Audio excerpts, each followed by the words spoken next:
Сегодня на 91-м году жизни после продолжительной болезни скончался известный общественный деятель, бывший первый секретарь Чувашского обкома КПСС Илья Прокопьев.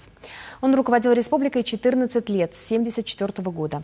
Это было время больших ударных строек, роста промышленности и экономики. За одно десятилетие население Чебоксар увеличилось на 100 тысяч человек. Илья Павлович Прокопьев родился в Вурнарском районе, во время Великой Отечественной войны, окончил Калининское педучилище и служил в Красной армии. В 1945-м участвовал в войне с Японией. В последующие годы учился в Хабаровском пединституте, в высшей партийной школе при ЦК КПСС.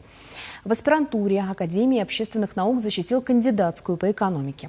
Он был трижды награжден орденом Ленина, дважды орденом Трудового Красного Знамени, орденом Отечественной войны.